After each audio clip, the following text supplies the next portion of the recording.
ಪ್ರೀತಿಯ ವಿದ್ಯಾರ್ಥಿಗಳೇ, I am Rakesh, political science lecturer. ನಾವಿಂದಿನ ತರಗತಿಯಲ್ಲಿ ಪ್ರಜಾಪ್ರಭುತ್ವಕ್ಕೆ ಅನಕ್ಷರತೆ ಯಾವ ರೀತಿ ಸವಾಲಾಗಿದೆ ಅನ್ನೋದನ್ನು ನೋಡಿದ್ವಿ. ಇವತ್ತಿನ ತರಗತಿಯಲ್ಲಿ ನಾವು ಪ್ರಜಾಪ್ರಭುತ್ವಕ್ಕೆ ಇನ್ನೊಂದು ಸವಾಲಾಗಿರುವ ಕೋಮುವಾದದ ಬಗ್ಗೆ ನೋಡೋಣ. ಕೋಮುವಾದ ಭಾರತದ ಪ್ರಜಾಪ್ರಭುತ್ವಕ್ಕೆ ಯಾವ ರೀತಿ ಸವಾಲಾಗಿದೆ ಅಂತ ನೋಡೋಣ. ಮೊದಲಿಗೆ ನಾವು ನೋಡೋದಾದರೆ, ಭಾರತವು ವೈವಿಧ್ಯಮಯ ಸಂಸ್ಕೃತಿಗಳಿಂದ ಕೂಡಿರುವ ನಾಡಾಗೈತೆ. ನಮ್ಮ ಭಾರತ ದೇಶದಲ್ಲಿ ಒಂದೇ ಧರ್ಮಗಳಿಲ್ಲ, ವಿವಿಧ ಧರ್ಮಗಳಿರುವುದನ್ನು ನಾವು ನೋಡ್ಬೋದಾಗಿದೆ. ಅನೇಕ ಧರ್ಮಗಳನ್ನು ಒಳಗೊಂಡೈತೆ ನಮ್ಮ ಭಾರತ ದೇಶವು.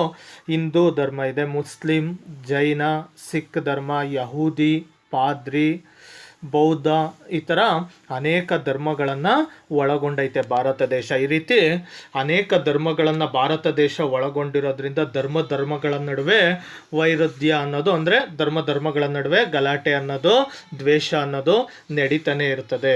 ಈ ಧರ್ಮಗಳ ನಡುವೆ ಗಲಾಟೆ ನಡೆದ್ರೆ ಅದನ್ನು ಕೋಮುವಾದ ಅಂತ ಕರೀತಾರೆ. ಧರ್ಮಗಳ ನಡುವಿನ ಸಂಘರ್ಷವನ್ನು ಕೋಮುವಾದ, ಕಮ್ಯುನಿಸಮ್ ಅಂತ ಕರೀತಾರೆ. ಅಂದರೆ ಧರ್ಮಗಳ ನಡುವೆ ನಡೆಯುವಂತಹ ಸಂಘರ್ಷವೇ ಈ ಕೋಮುವಾದವಾಗಿದೆ. ಭಾರತವು ಹೆಂಗೆ ವೈವಿಧ್ಯಮಯ ಸಂಸ್ಕೃತಿಗಳಿಂದ ಕೂಡೈತೆ, ಅದೇ ರೀತಿ ವಿವಿಧ ಧರ್ಮಗಳನ್ನು ಭಾರತ ದೇಶವು ಒಳಗೊಂಡೈತೆ. ಅನೇಕ ಧರ್ಮಗಳೈತೆ ಭಾರತದಲ್ಲಿ. ಸಿಖ್ ಧರ್ಮ ಇದೆ, ಹಿಂದೂ ಧರ್ಮ ಇದೆ, ಮುಸ್ಲಿಂ ಧರ್ಮ ಇದೆ, ಪಾದ್ರಿ ಧರ್ಮ ಇದೆ, ಕ್ರಿಶ್ಚಿಯನ್ನು, ಯಹೂದಿ, ಜೈನ ಧರ್ಮ, ಬೌದ್ಧ ಧರ್ಮ ಅಂತ ಈ ರೀತಿ ಅನೇಕ ಧರ್ಮಗಳನ್ನು ಒಳಗೊಂಡಿದೆ ಭಾರತ ದೇಶವು. ಈ ಧರ್ಮಗಳ ನಡುವೆ ನಡೆಯುವಂಥ ಸಂಘರ್ಷವೇ ಒಂದು ಧರ್ಮದವರು ಇನ್ನೊಂದು ಧರ್ಮದವ್ರ ವಿರುದ್ಧ ಗಲಾಟೆ ಮಾಡಿಕೊಂಡ್ರೆ ಅದಕ್ಕೆ ಕಮ್ಯುನಿಸಮ್, ಕೋಮುವಾದ ಅಂತ ಕರೀತಾರೆ. ಈ ಕೋಮುವಾದ ಅನ್ನೋದು ಸ್ವತಂತ್ರ ಪೂರ್ವದಿಂದಲೂ ಕೂಡ ವಿವಿಧ ಹಂತದಲ್ಲಿ ಕಾರ್ಯಾಚರಣೆಯಲ್ಲಿರೋದು ಕಂಡುಬರುತ್ತೆ. ಈ ಕೋಮುವಾದ ಅನ್ನೋದು ಇವತ್ತು ನೆನ್ನೆದಲ್ಲ. ಕೋಮುವಾದ ಅನ್ನೋದು ಸ್ವತಂತ್ರ ಪೂರ್ವ, ಭಾರತಕ್ಕೆ ಸ್ವತಂತ್ರ ಬರೋದಕ್ಕಿಂತ ಪೂರ್ವದಿಂದನೂ ಕೂಡ ಅಸ್ತಿತ್ವದಲ್ಲಿರೋದು, ಕಾರ್ಯಾಚರಣೆಯಲ್ಲಿರೋವಂಥದ್ದನ್ನು ನಾವು ನೋಡ್ಬೋದಾಗಿದೆ. ಹಿಂದಿನ ಕಾಲದಿಂದಲೂ ಕೂಡ ಕೋಮುವಾದ ಅನ್ನೋದು ಅಸ್ತಿತ್ವದಲ್ಲಿದೆ. ಏನು ಕೋಮುವಾದ ಅಂದರೆ ಏನು ಅಂತ ನೋಡೋದಾದರೆ, ಒಂದು ನಿರ್ದಿಷ್ಟ ವರ್ಗದ ಗುಂಪು ಅಥವಾ ಸಮುದಾಯಗಳು ತಮ್ಮ ಧರ್ಮದ ಬಗ್ಗೆ ಅಪರಿಮಿತವಾದ ಅಭಿಮಾನವನ್ನು ಹೊಂದಿದ್ದು ಇತರ ಧರ್ಮಗಳ ಬಗ್ಗೆ ಕೀಳಿರಿಮೆಯನ್ನು ಮೂಡಿಸಿ ತಮ್ಮ ಧರ್ಮವೇ ಶ್ರೇಷ್ಠ, ಇತರೆ ಧರ್ಮಗಳು ಕನಿಷ್ಠ ಎಂಬ ಪ್ರವೃತ್ತಿಯನ್ನು ಬಿತ್ತುವುದೇ ಕೋಮುವಾದವಾಗಿದೆ. ಅಂದರೆ ಯಾವುದಾದರೂ ಒಂದು ನಿರ್ದಿಷ್ಟ ವರ್ಗದ ಗುಂಪುಗಳು ಅಥವಾ ಸಮುದಾಯಗಳು ಅವರಿಗೆ ಅವರ ಧರ್ಮದ ಬಗ್ಗೆ ಅಪರಿಮಿತವಾದಂಥ ಅಭಿಮಾನ, ಅವರಿಗೆ ಅವರ ಧರ್ಮದ ಬಗ್ಗೆ ಯಾವಾಗ ಅಪರಿಮಿತವಾದಂಥ ಅಭಿಮಾನ ಉಂಟಾಗುತ್ತೋ ಇತರೆ ಧರ್ಮಗಳೇನಾಗುತ್ತೆ, ಅವರ ದೃಷ್ಟಿಯಲ್ಲಿ ಕೀಳಿರಿಮೆ. ಅಂದರೆ ಅವ್ರಿಗೆ ಅವ್ರ ಧರ್ಮನೇ ಹೆಚ್ಚಾದರೆ ಬೇರೆ ಧರ್ಮದವ್ರನ್ನ ಅವ್ರು ಸಮನಾಗಿ ಕಾಣ್ತಾರ. ಬೇರೆ ಧರ್ಮದವ್ರನ್ನ ಯಾವ ಕಾರಣಕ್ಕೂ ಅವರು ಸಮನಾಗಿ ನೋಡಲ್ಲ. ಬೇರೆ ಧರ್ಮದವರು ಕನಿಷ್ಠ, ಒಂದು ನಮ್ಮ ಧರ್ಮನೇ ಸಮಾಜದಲ್ಲಿ ಶ್ರೇಷ್ಠವಾದಂಥ ಧರ್ಮ, ಬೇರೆ ಧರ್ಮ ಕೀಳಾಗಿರುವಂಥ ಧರ್ಮ ಅನ್ನೋ ಮನೋಭಾವನೆಯನ್ನು ಇಟ್ಕೊಂಡಿರ್ತಾರೆ. ಕೀಳಿರಿಮೆಯನ್ನು ಮೂಡಿಸಿ ತಮ್ಮ ಧರ್ಮವೇ ಶ್ರೇಷ್ಠ, ಇತರೆ ಧರ್ಮಗಳು ಕನಿಷ್ಠ ಎಂಬ ಭಾವನೆಯೇ ಕೋಮುವಾದ. ಅಂದರೆ ಒಂದು ನಿರ್ದಿಷ್ಟ ವರ್ಗದ ಗುಂಪು ಅಥವಾ ಸಮುದಾಯಗಳು ತಮ್ಮ ಧರ್ಮದ ಬಗ್ಗೆ ಅಪರಿಮಿತವಾದಂಥ ಅಭಿಮಾನವನ್ನು ಹೊಂದಿದ್ದು ಇತರೆ ಧರ್ಮಗಳ ಬಗ್ಗೆ ಕೀಳಿರಿಮೆಯನ್ನು ಹೊಂದಿದ್ದು ತಮ್ಮ ಧರ್ಮವೇ ಶ್ರೇಷ್ಠ, ಇತರೆ ಧರ್ಮಗಳು ಕನಿಷ್ಠ ಎಂಬ ಭಾವನೆಯನ್ನು ಕೋಮುವಾದ ಅಂತ ಕರೀತಾರೆ. ಅಂದರೆ ಯಾವಾಗ ಮನುಷ್ಯನಲ್ಲಿ ಯಾವುದಾದ್ರೂ ಒಂದು ಧರ್ಮದಲ್ಲಿರುವಂಥ ಮನುಷ್ಯರಲ್ಲಿ ಗುಂಪುಗಳಲ್ಲಿ ಒಂದಷ್ಟು ಜನ ಕೂಡಿರುವಂಥ ಗುಂಪುಗಳಲ್ಲಿ ಒಂದೇ ಧರ್ಮದವರಾಗಿರ್ತಾರೆ, ಅವ್ರಿಗೆ ಅವ್ರ ಧರ್ಮದ ಮೇಲೆ ಅಪರಿಮಿತವಾದಂಥ ಅಭಿಮಾನ, ಅವ್ರಿಗೆ ಅವ್ರ ಧರ್ಮ ಕಂಡ್ರೆ ಅದು ಅತ್ಯಂತ ಅಭಿಮಾನವನ್ನು ಹೊಂದಿರ್ತಾರೆ.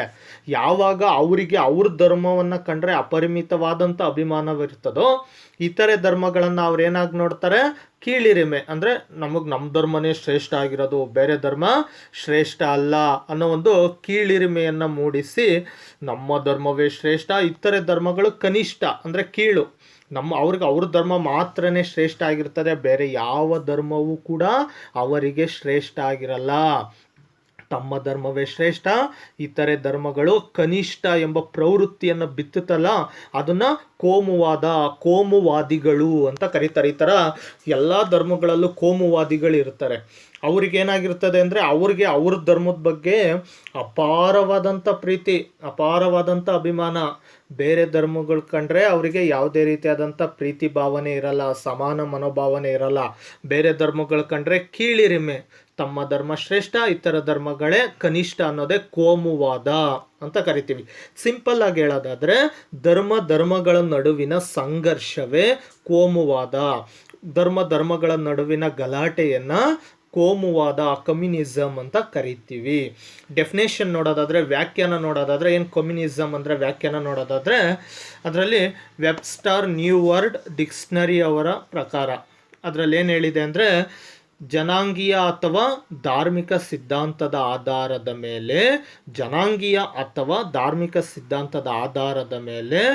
ವ್ಯವಸ್ಥೆ ಆಗಿರುವ ಒಂದು ಒಕ್ಕೂಟವು ರಾಜ್ಯದಲ್ಲಿ ತನ್ನ ಆಧಿಪತ್ಯವನ್ನು ಹೊಂದುವುದೇ ಕೋಮುವಾದ ಅಂತ ವೆಬ್ಸ್ಟರ್ ನ್ಯೂ ವರ್ಡ್ ಡಿಕ್ಷನರಿನಲ್ಲಿ ಹೇಳಿದ್ದಾರೆ. ಅಂದರೆ ಏನಂತ ನೋಡೋದಾದರೆ, it is a theory or system of government in which communities or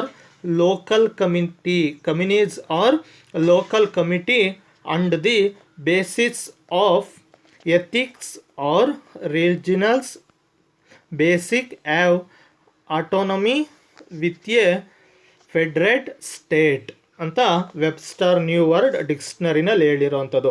it is a theory or system of government in which communities or local committees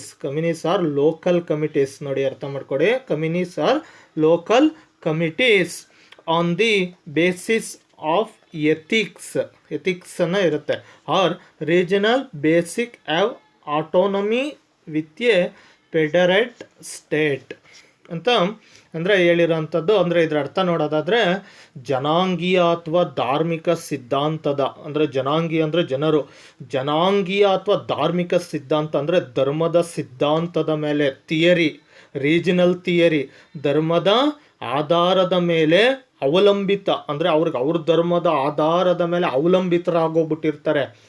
ಬೇರೆ ಧರ್ಮದ ಕಡೆ ಕೀಳಿರಿಮೆ, ಅವ್ರ ಧರ್ಮದ ಮೇಲೆ ಆಧಾರಿತ ಆಗಿರ್ತಾರೆ, ಅವಲಂಬನೆ ಆಗಿರ್ತಾರೆ. ಇಂಥ ಒಂದು ವ್ಯವಸ್ಥೆ ಸಮಾಜದಲ್ಲಿ ಅಸ್ತಿತ್ವದಲ್ಲಿದ್ದರೆ ಅದನ್ನೇ ಕೋಮುವಾದ ಅಂತ ಕರೆದಿದ್ದಾರೆ. ಜನಾಂಗೀಯ ಅಥವಾ ಧಾರ್ಮಿಕ ಸಿದ್ಧಾಂತದ ರೀಜನಲ್ ಥಿಯರಿ ಮೇಲೆ ಅವಲಂಬಿತ, ಅವ್ರಿಗೆ ಅವ್ರ ಥಿಯರಿ, ಅವ್ರ ಧರ್ಮದ ಕಂಡ್ರೇ ಅಭಿಮಾನ ಇರ್ತದೆ, ಅದರ ಆಧಾರದ ಮೇಲೆ ಅವಲಂಬಿತವಾಗಿರುವಂಥ ಒಂದು ಸಿಸ್ಟಮ್, ಒಂದು ವ್ಯವಸ್ಥೆ ಅಸ್ತಿತ್ವದಲ್ಲಿದ್ದರೆ ಅದನ್ನೇ ಕೋಮುವಾದ ಅಂತ ಕರೆದಿದ್ದಾರೆ. ಇವಾಗ ನಮಗೆ ಕೋಮುವಾದ ಅಂದರೆ ಏನು ಅಂತ ಗೊತ್ತಾಯಿತು. ಧರ್ಮಗಳ ನಡುವಿನ ಸಂಘರ್ಷವೇ ಕೋಮುವಾದವಾಗಿದೆ. ಈ ಕೋಮುವಾದಕ್ಕೆ ಏನು ಕಾರಣ ಅಂತ ನೋಡೋದಾದರೆ, ಮೊದಲನೇ ಕಾರಣ ನೋಡೋದಾದರೆ, ಕೋಮುವಾದ ಕಾರಣ ಭಾರತದಲ್ಲಿ ಬ್ರಿಟಿಷರ ನೀತಿ, policy of the British India. ಮೊದಲನೇ ಕಾರಣ policy of the British India. ಅದೇನು ಅಂತ ನೋಡೋದಾದರೆ, ಬ್ರಿಟಿಷರು 1599 ಇಸ್ವಿನಲ್ಲಿ ಭಾರತಕ್ಕೆ ಆಗಮಿಸ್ತಾರೆ. ಏನಕ್ಕೆ ಬ್ರಿಟಿಷ್ನವರು ಭಾರತಕ್ಕೆ ಬರೋದು ಅಂದರೆ, ವ್ಯಾಪಾರ ಮಾಡೋದಕ್ಕೋಸ್ಕರ ಭಾರತಕ್ಕೆ ಬರ್ತಾರೆ. ಆವಾಗ ಬ್ರಿಟಿಷ್ನವರು ಭಾರತಕ್ಕೆ ಬಂದಾಗ ಭಾರತ ಸಂಪತ್ಭರಿತ ರಾಷ್ಟ್ರವಾಗಿರ್ತದೆ. ಎಲ್ಲಿ ನೋಡಿದ್ರು ಅಲ್ಲಿ ಸಂಪತ್ಭರಿತ ರಾಷ್ಟ್ರವಾಗಿರ್ತದೆ. ವಸ್ತುಗಳು, ಅಪಾರಮಿತವಾದಂಥ ವಸ್ತುಗಳು ನಮ್ಮ ದೇಶದಲ್ಲಿ ಇರ್ತವೆ. ಕಚ್ಚಾ ವಸ್ತುಗಳಾಗಿರ್ಬೋದು, ರಾಗಿ, ಭತ್ತ, ಜೋಳ ಆಗಿರ್ಬೋದು, ಅತಿ ಹೆಚ್ಚಾಗಿರ್ತದೆ. ಇಲ್ಲಿನ ಸಂಪತ್ತನ್ನು, ವಸ್ತುಗಳನ್ನು ಕೊಂಡ್ಕೊಂಡು ಹೋಗೋದಕ್ಕೆ ಬರ್ತಾರೆ. ಅವರು ಭಾರತಕ್ಕೆ ಬಂದಾಗ ಭಾರತದಲ್ಲಿ ರಾಜರ ಆಳ್ವಿಕೆ ಇರ್ತೈತೆ. ಅವಾಗ ಬ್ರಿಟಿಷ್ನವ್ರು ಏನು ಮಾಡ್ತಾರೆ ಅಂದರೆ, ಒಂದು ರಾಜ ಇನ್ನೊಂದು ರಾಜನ ಸೋಲಿಸಿದ್ರೆ ಆ ಸಾಮ್ರಾಜ್ಯ ತನಗೆ ಸಿಗುತ್ತೆ ಅನ್ನೋದು ಗೊತ್ತಾಗುತ್ತೆ. ಅವಾಗ ಬ್ರಿಟಿಷ್ನವರು 1600ನೇ ಇಸ್ವಿನಲ್ಲಿ ಬ್ರಿಟಿಷ್ ಈಸ್ಟ್ ಇಂಡಿಯಾ ಕಂಪನಿ ಅನ್ನೋ ಒಂದು ವ್ಯಾಪಾರಿ ಕಂಪನಿಯನ್ನು ಸ್ಥಾಪನೆ ಮಾಡ್ತಾರೆ. ಈ ವ್ಯಾಪಾರಿ ಕಂಪನಿಯನ್ನು ಸ್ಥಾಪನೆ ಮಾಡೋ ಮೂಲಕ ಭಾರತದಲ್ಲಿ ಒಡೆದು ಆಳುವ ನೀತಿಯನ್ನು ಜಾರಿಗೆ ತರ್ತಾರೆ. ಯಾವಾಗ ಇವರು ಒಡೆದು ಆಳುವ ನೀತಿಯನ್ನು ಜಾರಿಗೆ ತರ್ತಾರೋ ಕೋಮುವಾದ ಅನ್ನೋದು ಜಾಸ್ತಿ ಆಗುತ್ತೆ. ಬ್ರಿಟಿಷ್ನವರು ಭಾರತಕ್ಕೆ ಬಂದಾಗ ಈ ಹಿಂದೂ ಮತ್ತು ಮುಸ್ಲಿಮರೆಲ್ಲರೂ ಕೂಡ ಅಪಾರ ಸಂಖ್ಯೆಯಲ್ಲಿದ್ದಂಥ ಹಿಂದೂ ಮುಸ್ಲಿಮರೆಲ್ಲರೂ ಕೂಡ ಸ್ನೇಹಿತರಂತೆ ಇರ್ತಾರೆ. ಧರ್ಮಗಳ ನಡುವೆ ಯಾವುದೇ ಗಲಾಟೆಗಳಿರಲ್ಲ. ಹಿಂದೂ ಮುಸ್ಲಿಮರು ಒಗ್ಗಟ್ಟಾಗಿರ್ತಾರೆ. ಯಾವಾಗ ಇವರು ಒಗ್ಗಟ್ಟಾಗಿರ್ತಾರೋ ಇವರ ಒಗ್ಗಟ್ಟನ್ನು ಒಡೆದ್ರೆ ನಮಗೆ ಲಾಭ ಅಂತ ಅಂದ್ಕೊಂಡು ಹಿಂದೂ ಮತ್ತು ಮುಸ್ಲಿಮರ ಒಗ್ಗಟ್ಟನ್ನು ಒಡೆಯೋದಕ್ಕೆ ಶುರು ಮಾಡ್ತಾರೆ. ಅಂದರೆ ಇವರು ಅಂದರೆ ಇಬ್ಬರು ಜಗಳದಲ್ಲಿ ಮೂರನೇರಿಗೆ ಲಾಭ ಅಂತಾರಲ್ಲ, ಆ ಥರ ಹಿಂದೂ ಮತ್ತು ಮುಸ್ಲಿಮರ ಒಗ್ಗಟ್ಟನ್ನು ಒಡೆದು ಇವ್ರು ಆಳೋದು, ಬ್ರಿಟಿಷ್ನವ್ರು ಆಳೋದು. ಹಿಂದೂ ಮುಸ್ಲಿಮರು ಒಗ್ಗಟ್ಟಾಗಿರೋವಂಥದ್ದನ್ನು ತಂದಿಕ್ಕೋದು, ಅವ್ರನ್ನ ಒಡಿಬೇಕು, ಒಗ್ಗಟ್ಟನ್ನು ಒಡೆದು ತಾನು ಆಳ್ವಿಕೆ ಮಾಡಬೇಕು ಅಂತ ಈ ರೀತಿ ಒಡೆದು ಆಳುವ ನೀತಿಯನ್ನು ಜಾರಿಗೆ ತರ್ತಾರೆ, ತಂದಿಕ್ಕ ಕೆಲಸವನ್ನು ಮಾಡ್ತಾರೆ. 1857ರಲ್ಲಿ ಸಿಪಾಯಿ ದಂಗೆ ನಡೆಯುತ್ತೆ. ಭಾರತದ ಪ್ರಪ್ರಥಮ ಸ್ವತಂತ್ರ ಸಂಗ್ರಾಮ ನಡೆಯುತ್ತೆ. ಅದರಲ್ಲಿ ಅಪಾರ ಸಂಖ್ಯೆಯಲ್ಲಿ ಹಿಂದೂ ಮತ್ತು ಮುಸ್ಲಿಮರು ಭಾಗವಹಿಸಿರ್ತಾರೆ. ಹಾಗಾಗಿ ಹಿಂದೂ ಮತ್ತು ಮುಸ್ಲಿಮರು ಭಾಗವಹಿಸಿ ಭಾರತದಲ್ಲಿ ಇದ್ದಂಥ ಬ್ರಿಟಿಷರನ್ನು ಓಡಿಸೋದಕ್ಕೆ ಪ್ರಯತ್ನ ಪಡ್ತಾರೆ. ಆದರೆ ಈ ಸ್ವತಂತ್ರ ಸಂಗ್ರಾಮ ವಿಫಲ ಆಗುತ್ತೆ. ವಿಫಲ ಆದರೂ ಕೂಡ ಅಪಾರ ಸಂಖ್ಯೆಯಲ್ಲಿ ಹಿಂದೂ ಮತ್ತು ಮುಸ್ಲಿಮರು ಭಾಗವಹಿಸಿರ್ತಾರೆ. ಇವರಲ್ಲಿ ಒಗ್ಗಟ್ಟಿದ್ರೆ ನನ್ನ ವಿರುದ್ಧನೇ ತಿರುಗಿ ಬೀಳ್ತಾರೆ, ಇವರು ಒಗ್ಗಟ್ಟನ್ನು ಒಡಿಬೇಕು ಅಂದ್ಬಿಟ್ಟು ಈ ರೀತಿ ಒಡೆದು ಆಳುವ ನೀತಿಯನ್ನು ಬ್ರಿಟಿಷ್ನರು ಜಾರಿಗೆ ತಂದು ಕೋಮುವಾದಕ್ಕೆ ಕಾರಣ ಆಗುತ್ತೆ. ಆಮೇಲೆ ಇನ್ನು ಏನು ಮಾಡ್ತಾರೆ ಅಂದರೆ ಬ್ರಿಟಿಷರಲ್ಲಿ ವೈಸ್ರಾಯ್ ಆಗಿರ್ತಾನೆ ಲಾರ್ಡ್ ಕರ್ಜನ್. ಈ ಚಿತ್ರದಲ್ಲಿ ನೋಡ್ತಾ ಇದ್ದೀರಾ, ಈ ಬಲಭಾಗದ ಚಿತ್ರದಲ್ಲಿರುವಂತಹ ವ್ಯಕ್ತಿ ಬ್ರಿಟಿಷರ ವೈಸ್ರಾಯ್ ಆಗಿರ್ತಾನೆ ಲಾರ್ಡ್ ಕರ್ಜನ್. ಈತ ಏನು ಮಾಡ್ತಾನೆ ಅಂದರೆ 1905ನೇ ಇಸ್ವಿನಲ್ಲಿ ಧರ್ಮದ ಆಧಾರದ ಮೇಲೆ ಬಂಗಾಳವನ್ನು ವಿಭಜನೆ ಮಾಡ್ತಾನೆ. ಧರ್ಮದ ಆಧಾರದ ಮೇಲೆ ಪೂರ್ವ ಬಂಗಾಳ, ಪಶ್ಚಿಮ ಬಂಗಾಳ ಅಂತ ವಿಭಜನೆ ಮಾಡ್ತಾರೆ. ಪೂರ್ವ ಬಂಗಾಳ ಮತ್ತು ಪಶ್ಚಿಮ ಬಂಗಾಳ ಅಂತ ಧರ್ಮದ ಆಧಾರದ ಮೇಲೆ ವಿಭಜನೆ ಮಾಡ್ತಾರೆ. ಯಾವಾಗ ಇವರು ಧರ್ಮದ ಆಧಾರದ ಮೇಲೆ ಡಿವೈಡ್ ಮಾಡ್ತಾರೋ, ಪೂರ್ವ ಬಂಗಾಳ ಪಶ್ಚಿಮ ಬಂಗಾಳ ಅಂತ ಯಾವ ರೀತಿ ಇವರು ವಿಭಜನೆ ಮಾಡ್ತಾರೋ ಆವಾಗ ಕೋಮುವಾದ ಕಮ್ಯುನಿಸಮ್ ಅನ್ನೋದು ಜಾಸ್ತಿ ಆಗುತ್ತೆ. ಈತ ಲಾರ್ಡ್ ಕರ್ಜನ್ ಬ್ರಿಟಿಷರ ಕಾಲದಲ್ಲಿದ್ದಂಥ ವೈಸ್ರಾಯ್ ಆಗಿರ್ತಾನೆ. ಈತ ಧರ್ಮದ ಆಧಾರದ ಮೇಲೆ ಬಂಗಾಳವನ್ನು ವಿಭಜನೆ ಮಾಡ್ತಾನೆ. ಪೂರ್ವ ಬಂಗಾಳ, ಪಶ್ಚಿಮ ಬಂಗಾಳ ಅಂತ ಈ ರೀತಿ ವಿಭಜನೆಯನ್ನು ಮಾಡಿ ಕೋಮುವಾದ ಹೆಚ್ಚಾಗೋದಕ್ಕೆ ಕಾರಣ ಆಗುತ್ತೆ. ಆಮೇಲೆ ಇನ್ನೂ ಏನು ಮಾಡ್ತಾರೆ, ಕೋಮುವಾದ ಹೆಚ್ಚಾಗೋದಕ್ಕೆ ಇನ್ನೊಂದೇನು ಕಾರಣ ಆಗುತ್ತೆ ಅಂದರೆ ಈ ಲಾರ್ಡ್ ಕರ್ಜನ್ ಇಷ್ಟಕ್ಕೆ ಸುಮ್ಮನಾಗಲ್ಲ. ಭಾರತದಲ್ಲಿದ್ದಂಥ ಹಿಂದೂ ಮತ್ತು ಮುಸ್ಲಿಮರನ್ನು ಬಲವಂತವಾಗಿ ಕ್ರೈಸ್ತ ಧರ್ಮಕ್ಕೆ ಮತಾಂತರ ಮಾಡ್ತಾನೆ. ಈ ಲಾರ್ಡ್ ಕರ್ಜನ್ ಭಾರತದ ವೈಸ್ರಾಯ್ ಆಗಿದ್ದಂಥ, ಬ್ರಿಟಿಷರ ವೈಸ್ರಾಯ್ ಆಗಿದ್ದಂಥ ಈ ಲಾರ್ಡ್ ಕರ್ಜನ್ ಏನು ಮಾಡ್ತಾನೆ ಅಂದರೆ ಭಾರತದಲ್ಲಿದ್ದಂತಹ ಹಿಂದೂ ಮತ್ತು ಮುಸ್ಲಿಮರನ್ನು ಬೇರೆ ಧರ್ಮಕ್ಕೆ ಕನ್ವರ್ಟ್ ಮಾಡ್ತಾನೆ, ಅಂದರೆ ಕ್ರಿಶ್ಚಿಯನ್ ಧರ್ಮಕ್ಕೆ ಕನ್ವರ್ಟ್ ಮಾಡ್ತಾನೆ. ಆದರೆ ಜನರಿಗೆ ಇಷ್ಟ ಇರಲ್ಲ ಹೋಗೋದಕ್ಕೆ, ಬೇರೆ ಧರ್ಮಕ್ಕೆ ಸೇರಿಸ್ಕೊಳೋದಕ್ಕೆ ಹೋಗೋದಕ್ಕೆ ಇಷ್ಟ ಇರಲ್ಲ. ತಾನೇ ಸ್ವತಃ ಹೋಗಿ ಸೇರ್ಕೊಳ್ಳೋ ಅಂಥದ್ದಲ್ಲ, ಬಲವಂತವಾಗಿ ಇವನು ಕ್ರೈಸ್ತ ಧರ್ಮಕ್ಕೆ ಮತಾಂತರ ಮಾಡ್ತಾನೆ. ಯಾವಾಗ ಇವನು ಮತಾಂತರ ಮಾಡ್ತಾನೋ, ಇಲ್ಲಿಂದ ಹಿಂದೂ ಮತ್ತು ಮುಸ್ಲಿಮರು ಮತಾಂತರರಾಗಿ ಕ್ರೈಸ್ತ ಧರ್ಮಕ್ಕೆ ಹೋದರೆ ಅವ್ರ ಜೊತೆ ಸಾಮರಸ್ಯದಿಂದ ಇರಲ್ಲ. ಏಕೆಂದರೆ ಮೊದಲೇ ಅವರಿಗೆ ಆ ಧರ್ಮ ಇಷ್ಟ ಇರಲ್ಲ. ಬಲವಂತವಾಗಿ ಅವ್ರನ್ನ ಆ ಧರ್ಮಕ್ಕೆ ಸೇರಿಸಿದಾಗ ಅವರು ಸಾಮರಸ್ಯ ಒಗ್ಗಟ್ಟಾಗಿರ್ತಾರೆ ಇರಲ್ಲ. ಇವರು ಮತಾಂತರ ಮಾಡಿಬಿಟ್ಟಿದ್ದಾನೆ, ಮತ್ತೆ ನಮ್ಮ ಧರ್ಮಕ್ಕೆ, ನಾನು ಹಿಂದೂ ಆಗಿದ್ದೆ ಕ್ರಿಶ್ಚಿಯನ್ಗೆ ಲಾರ್ಡ್ ಕರ್ಜನ್ ಕನ್ವರ್ಟ್ ಮಾಡಿಬಿಟ್ಟ, ಮತ್ತೆ ನಾನು ವಾಪಸ್ ಬರ್ತೀನಿ ಅಂದರೆ ಈ ಹಿಂದೂ ಧರ್ಮದಲ್ಲೂ ಸೇರಿಸ್ತಿರ್ಲಿಲ್ಲ. ಆವಾಗ ಏನಾಗ್ತಿತ್ತು ಅಂದರೆ ಅವರು ಯಾವ ಧರ್ಮಕ್ಕೆ ಕನ್ವರ್ಟ್ ಆಗಿರ್ತಾರೋ ಅದೇ ಧರ್ಮದಲ್ಲಿ ಇರಬೇಕಿತ್ತು. ಆವಾಗ ಏನಾಗೋದು ಅಂದರೆ ಆ ಧರ್ಮದ ನಡುವೆ ಸಾಮರಸ್ಯ ಮೂಡ್ತಿರಲಿಲ್ಲ, ಒಗ್ಗಟ್ಟು ಮೂಡ್ತಿರಲಿಲ್ಲ. ಆವಾಗ ಧರ್ಮಗಳ ನಡುವೆ ಕಿತ್ತಾಟ ಜಾಸ್ತಿ ಆಗಿ ಕೋಮುವಾದಕ್ಕೆ ಕಾರಣ ಆಗ್ತಿತ್ತು. ಈ ರೀತಿ ಲಾರ್ಡ್ ಕರ್ಜನ್ ಅವರು ಈ ಥರ ಎಲ್ಲ ಮಾಡ್ತಾರೆ. ಇದೆಲ್ಲ ಭಾರತದಲ್ಲಿ ಬ್ರಿಟಿಷರು ಮಾಡಿರೋಂಥ ಬ್ರಿಟಿಷರ ನೀತಿ ಆಗೈತೆ. ಆಮೇಲೆ ಎರಡನೇದು ನೋಡೋದಾದರೆ ಹಿಂದೂ ಮುಸ್ಲಿಂ ರಾಷ್ಟ್ರೀಯವಾದದಲ್ಲಿ ಏನೆಲ್ಲ ಆಗುತ್ತೆ ಅಂತ ನೋಡೋದಾದರೆ, ಹಿಂದೂ ಮುಸ್ಲಿಂ ರಾಷ್ಟ್ರೀಯವಾದದಲ್ಲಿ ಈ ಪ್ರತ್ಯೇಕವಾದಿಗಳು ಭಾರತದಲ್ಲಿ ಕೋಮು ಸಂಘಟನೆಗಳು ಅಸ್ತಿತ್ವಕ್ಕೆ ಬರ್ತವೆ. ಅಂದರೆ ಹಿಂದೂ ಮುಸ್ಲಿಂ ರಾಷ್ಟ್ರೀಯವಾದದಲ್ಲಿ ಏನು ಮಾಡ್ತಾರೆ ಅಂದರೆ, ಬ್ರಿಟಿಷರು ಭಾರತಕ್ಕೆ ಬರೋದಕ್ಕಿಂತನೂ ಹಿಂದೂ ಮುಸ್ಲಿಂ ನ್ಯಾಷನಲಿಸಮ್ ಬ್ರಿಟಿಷರು ಭಾರತಕ್ಕೆ ಬರೋದಕ್ಕಿಂತ ಮುಂಚೆಯಿಂದನೂ ಕೂಡ ಹಿಂದೂ ಹಾಗೂ ಮುಸ್ಲಿಮರು ಸ್ನೇಹಿತರಂತೆ ಇದ್ದಂಥ ಸಂದರ್ಭದಲ್ಲಿ ಅವಾಗ ಏನು ಮಾಡ್ತಾರೆ ಅಂದರೆ 1900 9ನೇ ಇಸ್ವಿನಲ್ಲಿ ಮಿಂಟೋ ಮಾರ್ಲೆ ಅಥವಾ ಲಾರ್ಡ್ ಮಿಂಟೋ ಅಂತಲೂ ಕರೀತಾರೆ. ಮಿಂಟೋ ಮಾರ್ಲೆ ಅಂತ ಒಂದು ಸುಧಾರಣೆಯನ್ನು ಜಾರಿಗೆ ತರ್ತಾರೆ. 1909 ಕಾಯ್ದೆ ಅಂತಲೇ ಕರೀತಾರೆ. ಅವಾಗ ಏನು ಮಾಡ್ತಾರೆ ಅಂದರೆ ಹಿಂದೂ ಮುಸ್ಲಿಮರನ್ನ ದೂರ ಮಾಡಬೇಕು ಅಂದ್ಬಿಟ್ಟು ಮುಸಲ್ಮಾನರಿಗೆ ಪ್ರತ್ಯೇಕ ಮತದಾನ ಕ್ಷೇತ್ರವನ್ನು ಸ್ಥಾಪನೆ ಮಾಡ್ತಾರೆ. Separate voting commission for Muslim ಅಂತ ಮುಸಲ್ಮಾನರಿಗೆ ಪ್ರತ್ಯೇಕ ಮತದಾನ ಕ್ಷೇತ್ರವನ್ನು ಮಾಡಿಕೊಟ್ಬಿಡ್ತಾರೆ ಬ್ರಿಟಿಷ್ನರು. ಯಾವಾಗ ಬ್ರಿಟಿಷ್ನರು ಮುಸ್ಲಿಮರಿಗೆ ಪ್ರತ್ಯೇಕ ಮತದಾನ ಕ್ಷೇತ್ರವನ್ನು ಮಾಡಿಕೊಡ್ತಾರೋ ಆವಾಗ ಹಿಂದೂಗಳಿಂದ ಮುಸ್ಲಿಮರನ್ನ ದೂರ ಮಾಡ್ದಂಗೆ ಆಗ್ತೈತೆ. ಯಾವಾಗ ಹಿಂದೂಗಳಿಂದ ಮುಸ್ಲಿಮರು ದೂರ ಆಗ್ತಾರೋ ಆವಾಗ ಒಬ್ಬರು ಕಂಡ್ರೆ ಇನ್ನೊಂದು ಧರ್ಮಕ್ಕೆ ದ್ವೇಷ ಉಂಟಾಗೋದಕ್ಕೆ ಕಾರಣ ಆಗುತ್ತೆ. ಈ ಬ್ರಿಟಿಷರು ಮುಸ್ಲಿಮರನ್ನ ಏನೋ ಒಂದು ಉದ್ಧಾರ ಮಾಡಬೇಕು ಅನ್ನೋ ಮನಸ್ಥಿತಿಯಿಂದ ಈ ಕೆಲಸ ಮಾಡಲ್ಲ. ಹಿಂದೂ ಮತ್ತು ಮುಸ್ಲಿಮರು ಒಗ್ಗಟ್ಟಾಗಿದ್ದರೆ ನಮಗೆ ಮುಂದೊಂದು ದಿನ ನಮ್ಮ ವಿರುದ್ಧ ತಿರುಗಿ ಬೀಳ್ತಾರೆ. ಆಲ್ರೆಡಿ 1857ರಲ್ಲಿ ತಿರುಗಿ ಬಿದ್ದಿದ್ದಾರೆ, ಮತ್ತೆ ತಿರುಗಿ ಬೀಳ್ತಾರೆ ಅಂದ್ಬಿಟ್ಟು 1909ನೇ ಇಸ್ವಿನಲ್ಲಿ ಸಪ್ರೇಟ್ ವೋಟಿಂಗ್ ಕಮಿಷನ್ ಫಾರ್ ಮುಸ್ಲಿಮರಿಗೆ ಪ್ರತ್ಯೇಕ ಮತದಾನ ಕ್ಷೇತ್ರವನ್ನು ಕಲ್ಪಿಸ್ಕೊಟ್ಟು ಹಿಂದೂಗಳಿಂದ ಮುಸ್ಲಿಮರನ್ನ ದೂರ ಮಾಡೋ ಕೆಲಸವನ್ನು ಮಾಡ್ತಾರೆ. ಇದನ್ನೇ ಹಿಂದೂ ಮತ್ತು ಮುಸ್ಲಿಂ ನ್ಯಾಷನಲಿಸಮ್ ಅಂತ ಕರೀತಾರೆ. ಅಂದರೆ ಹಿಂದೂ ಮತ್ತು ಮುಸ್ಲಿಮರ ರಾಷ್ಟ್ರೀಯವಾದ ಅಂತ ಕರೀತಾರೆ. ಆಮೇಲೆ ಈ ಹಿಂದೂ ಮತ್ತು ಮುಸ್ಲಿಂ ನ್ಯಾಷನಲಿಸಮಲ್ಲಿ ಏನು ನಡೆಯುತ್ತೆ ಅಂದರೆ ಭಾರತಕ್ಕೆ ಸ್ವತಂತ್ರ ನೀಡ್ತೀವಿ ಅಂತ ಅವಾಗೇನು ಮಾಡ್ತಾರೆ ಅಂದರೆ ಇಂಗ್ಲೆಂಡಿನ ಪ್ರಧಾನಮಂತ್ರಿ ಆಗಿದ್ದಂಥ ಕ್ಲೆಮೆಂಟ್ ಅಟ್ಲೆ ಭಾರತಕ್ಕೆ ಸ್ವತಂತ್ರ ಕೊಡ್ತೀವಿ ಅಂತ ಘೋಷಣೆಯನ್ನು ಮಾಡ್ತಾರೆ. ಅವ್ರು ಘೋಷಣೆ ಮಾಡಿದ್ರು ಕೂಡ ಆವಾಗಲೇ ಏನಾಗಿರ್ತದೆ ಅಂದರೆ ಹಿಂದೂ ಮತ್ತು ಮುಸ್ಲಿಮರನ್ನು ದೂರ ಮಾಡಿರ್ತಾರೆ ಬ್ರಿಟಿಷ್ನವರು. ಯಾವ ರೀತಿ ಅಂದರೆ ಮುಸ್ಲಿಮರಿಗೆ ಪ್ರತ್ಯೇಕ ಮತದಾನ ಕ್ಷೇತ್ರವನ್ನು ಕೊಟ್ಬಿಟ್ಟು ಹಿಂದೂ ಮತ್ತು ಮುಸ್ಲಿಮರನ್ನ ದೂರ ಮಾಡಿರ್ತಾರೆ. ಅವಾಗೇನಾಗುತ್ತೆ ಅಂದರೆ ಮುಸ್ಲಿಮರೆಲ್ಲರೂ ಒಟ್ಟುಗೂಡಿ ಮುಸ್ಲಿಂ ಲೀಗನ್ನು ಸ್ಥಾಪನೆ ಮಾಡ್ಕೊಂಡಿರ್ತಾರೆ. ನೋಡ್ರಿ, ಮುಸ್ಲಿಮರಿಗೆ ಅವ್ರದ್ದೇ ಅಂತ ಒಂದು ಪಕ್ಷ ಇರಲ್ಲ, ಕಾಂಗ್ರೆಸ್ ಸಂಘಟನೆ ಜೊತೆ ಇರ್ತಾರೆ. ಅವಾಗ ಯಾವಾಗ ಹಿಂದೂ ಮತ್ತು ಮುಸ್ಲಿಮರು ದೂರ ಆಗ್ತಾ ಬರ್ತಾರೋ ಮುಸ್ಲಿಮರು ಅವ್ರದ್ದೇ ಆದಂಥ ಒಂದು ಪಕ್ಷವನ್ನು ಕಟ್ಕೊತಾರೆ.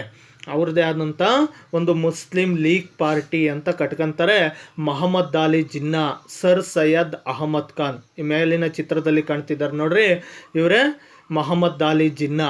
ಈ ಮೊಹಮ್ಮದ್ ಅಲಿ ಜಿನ್ನಾ ಮತ್ತು ಸರ್ ಸೈಯದ್ ಅಹಮದ್ ಖಾನ್, ಈ ಸರ್ ಸೈಯದ್ ಅಹಮದ್ ಖಾನ್ ಅವರು ಅಲಿಗರ್ ಚಳವಳಿ, ಅಲಿಗರ್ ಮೂಮೆಂಟ್ ನಡೆಯುತ್ತೆ, ಅಲಿಗರ್ ಮೂಮೆಂಟ್ನ ಲೀಡರ್ ಆಗಿರ್ತಾರೆ, ನಾಯಕರಾಗಿರ್ತಾರೆ. ಇವರಿಬ್ಬರು ಜೊತೆಗೂಡಿ ಮುಸ್ಲಿಂ ಲೀಗ್ ಪಾರ್ಟಿ ಅಂತ ಮುಸ್ಲಿಮರಿಗೆ ಪ್ರತ್ಯೇಕವಾಗಿರುವಂಥ ಒಂದು ಪಕ್ಷವನ್ನು ಕಟ್ಕೊಂಡ್ಬಿಡ್ತಾರೆ. ಹಿಂದೂಗಳು ಕೂಡ ಹಿಂದೂ ಮಹಾಸಭಾಗಳು ಅಂತ ಅವರೊಂದು ಸಂಘಟನೆಗಳನ್ನು ಕಟ್ಟಿಕೊಂಡು ಹಿಂದೂ ಮತ್ತು ಮುಸ್ಲಿಮರ ನಡುವೆ ದ್ವೇಷ ಬರುತ್ತೆ. ಈ ದ್ವೇಷವನ್ನು ಹುಟ್ಟಾಕಿದವರೇ ಈ ಬ್ರಿಟಿಷ್ನರು. ನೋಡ್ರಿ ಯಾವ ರೀತಿ ಇವತ್ತು ಕೂಡ ಹಿಂದೂ ಮುಸ್ಲಿಮರ ನಡುವೆ ಗಲಾಟೆ ಆಗ್ತಿದೆ ಅನ್ನೋದಕ್ಕೆ ಮೂಲ ಕಾರಣಕರ್ತರು ಈ ಬ್ರಿಟಿಷ್ನರಾಗಿದ್ದಾರೆ.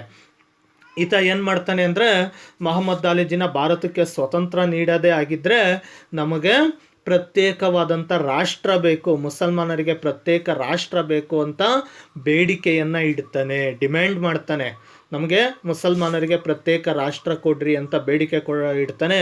ಹಾಗಾಗಿ ಇವನ್ನ ಮೊಹಮ್ಮದ್ ಅಲಿ ಜಿನ್ನನ ದ್ವಿರಾಷ್ಟ್ರ ಸಿದ್ಧಾಂತದ ಪ್ರತಿಪಾದಕ ಅಂದರೆ dual nation father of the dual nation ಅಂತ ಕರೀತಾರೆ.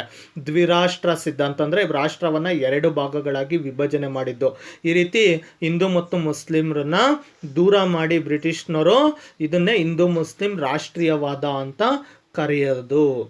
ಆಮೇಲೆ ಮೂರನೇದು ನೋಡೋದಾದರೆ, ಮೊದಲನೇದು ನೋಡಿದ್ವಿ ಭಾರತದಲ್ಲಿ ಬ್ರಿಟಿಷರ ನೀತಿ ನೋಡಿದ್ವಿ, ಎರಡನೇದು ಹಿಂದೂ ಮುಸ್ಲಿಂ ರಾಷ್ಟ್ರೀಯವಾದ, ಹಿಂದೂ ಮುಸ್ಲಿಂ ನ್ಯಾಷನಲಿಸಮ್ ನೋಡಿದ್ವಿ, ಮೂರನೇದು ಕೋಮು ಗಲಭೆಗಳು ಅಂದರೆ ಕಮ್ಯುನಿಸಮ್ ಎಲ್ಲೆಲ್ಲಿ ಜಾಸ್ತಿ ಆಯಿತು ಅಂತ ನೋಡೋದಾದರೆ, ಭಾರತಕ್ಕೆ ಸ್ವತಂತ್ರ ಬಂದಾಗ ದೊಡ್ಡ ಪ್ರಮಾಣದಲ್ಲಿ ಕೋಮು ಗಲಭೆಗಳು ನಡೆಯುತ್ತೆ.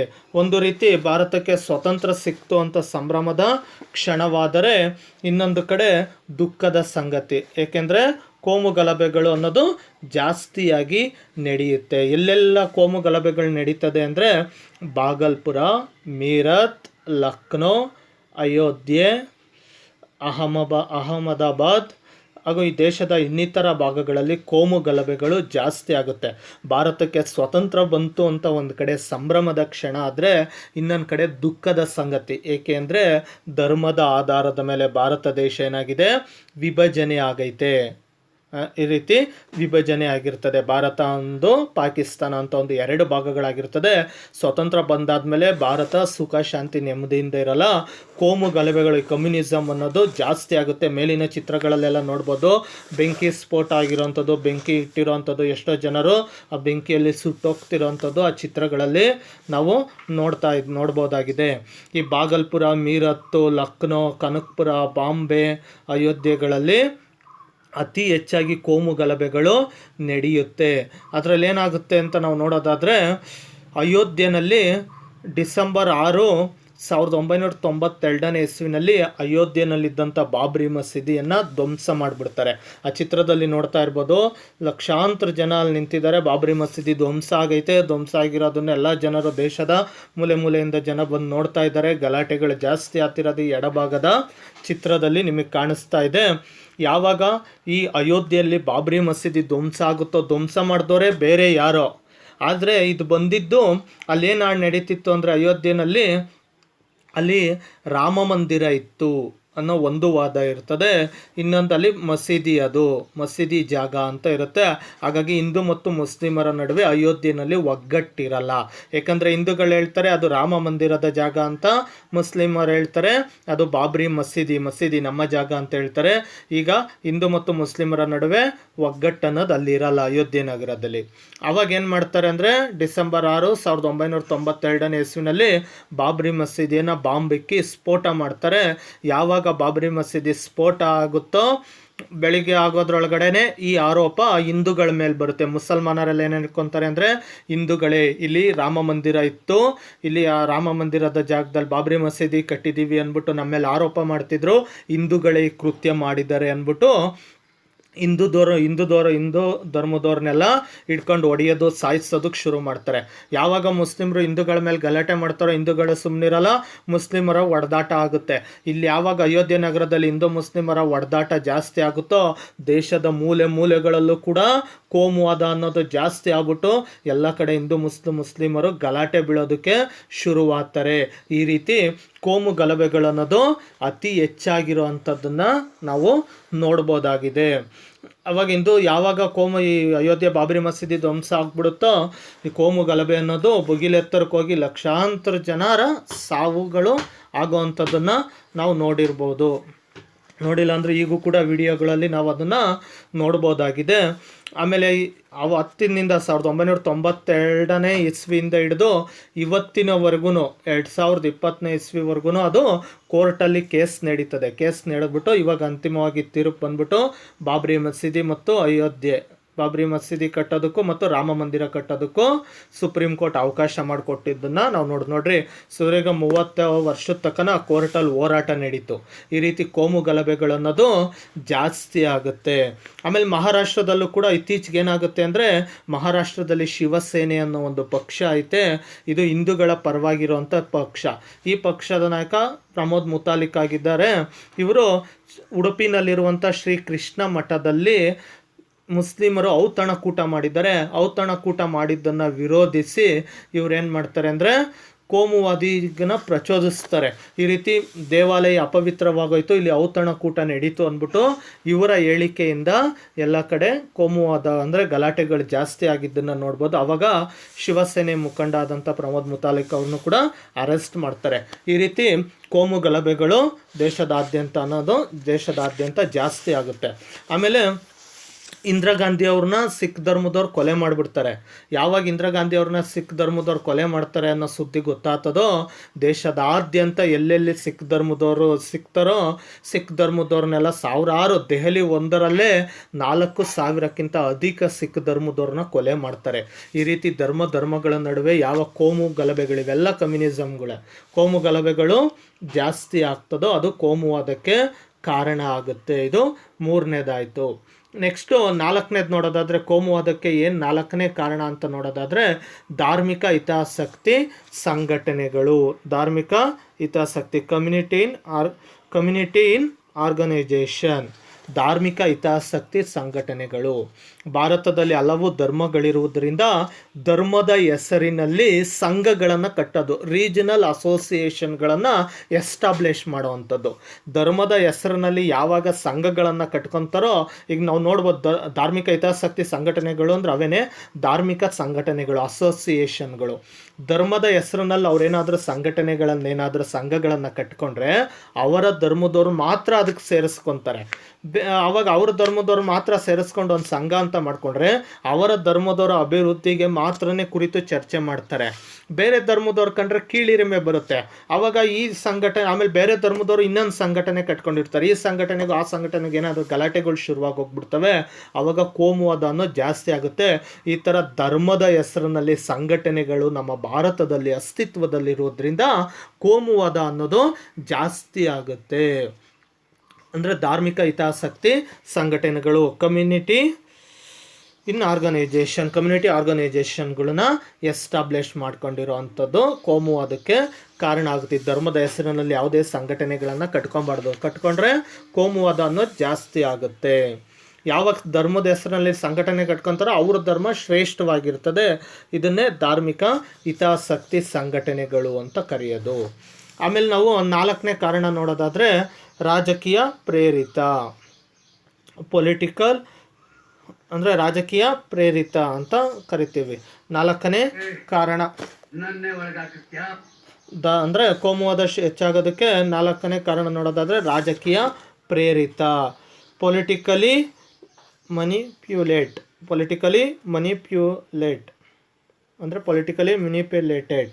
ಅಂತ ಕರೀತಾರೆ. ಏನು ಅಂತ ನೋಡೋದಾದರೆ ಈ ರಾಜಕೀಯ ಪ್ರೇರಿತ, ಈ ಬಹುತೇಕ ರಾಜಕೀಯ ನಾಯಕರು ಏನು ಮಾಡಿಬಿಡ್ತಾರೆ ಅಂದರೆ ತಮ್ಮ ಸ್ವಾರ್ಥ ಸಾಧನೆಗಾಗಿ, ನಮ್ಮ ದೇಶದಲ್ಲಿರೋಂಥ ರಾಜಕೀಯ ನಾಯಕರು ತಮ್ಮ ಸ್ವಾರ್ಥ ಸಾಧನೆಗಾಗಿ ಧಾರ್ಮಿಕ ವಿಷಯಗಳನ್ನು ರಾಜಕೀಯಗೊಳಿಸ್ತಾರೆ.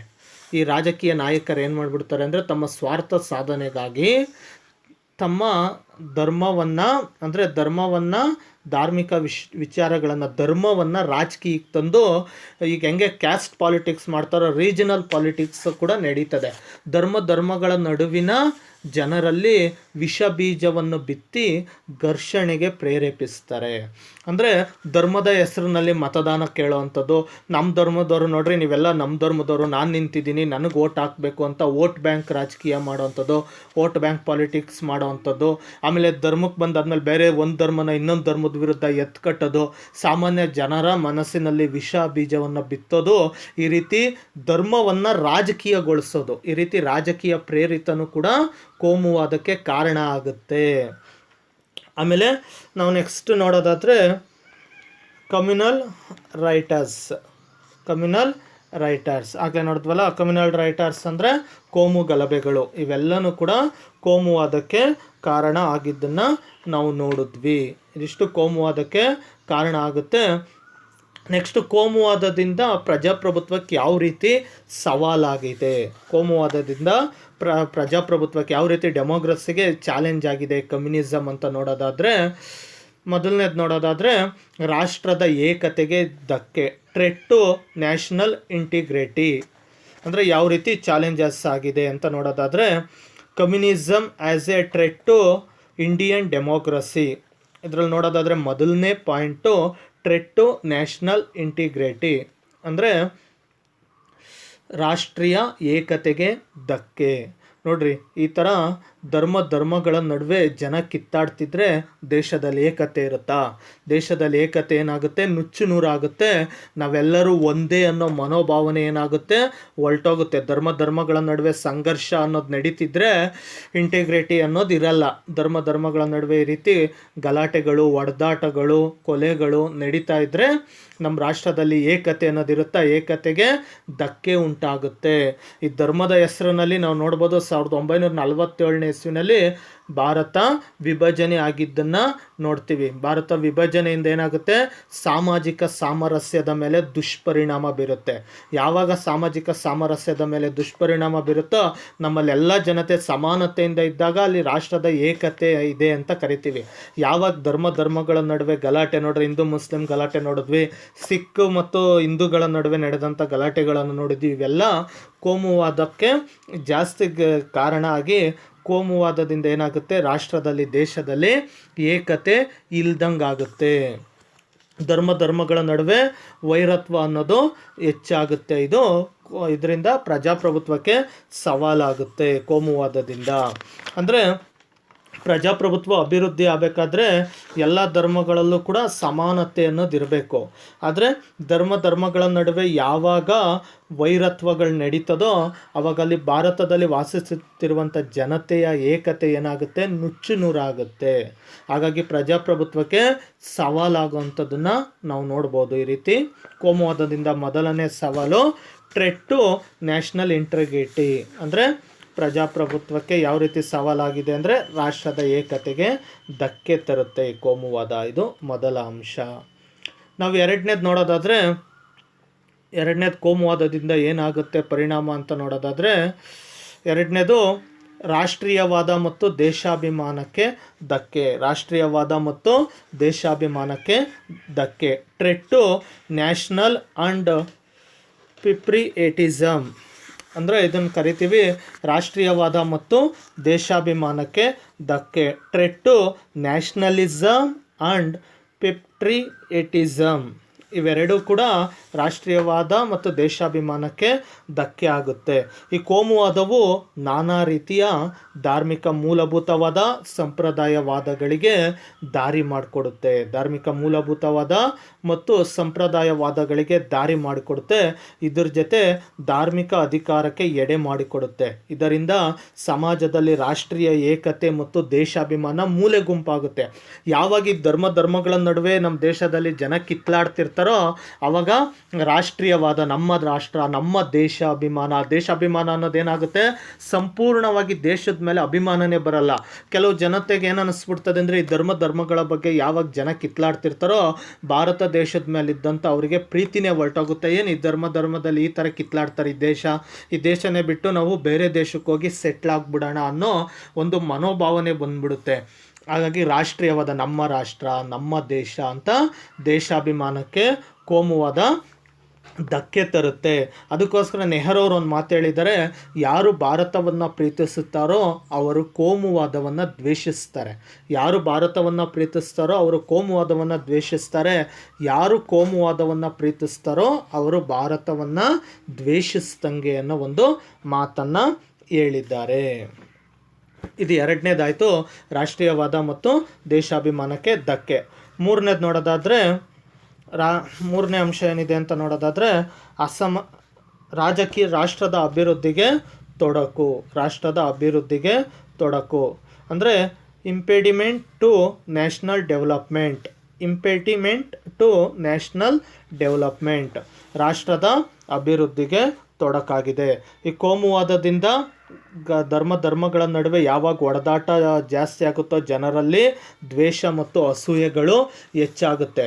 ಯಾವಾಗ ಜನರಲ್ಲಿ ದ್ವೇಷ ಅಸೂಯೆಗಳು ಹೆಚ್ಚಾಗಿ ಜನ ಕಿತ್ಲಾಡ್ಕೊಂಡು ಹೊಡೆದಾಡ್ತಿರ್ತಾರೋ ಆವಾಗ ಸರ್ಕಾರದ ಯಾವುದೇ ಒಂದು ಕಾರ್ಯಕ್ರಮಗಳು, ಸರ್ಕಾರದ ಯೋಜನೆಗಳು ಪರಿಣಾಮಕಾರಿಯಾಗಿ ಅದು ಜಾರಿಗೆ ಬರಲ್ಲ. ಒಂದು ಯೋಜನೆಗಳು ಸಕ್ಸಸ್ ಆಗಲ್ಲ.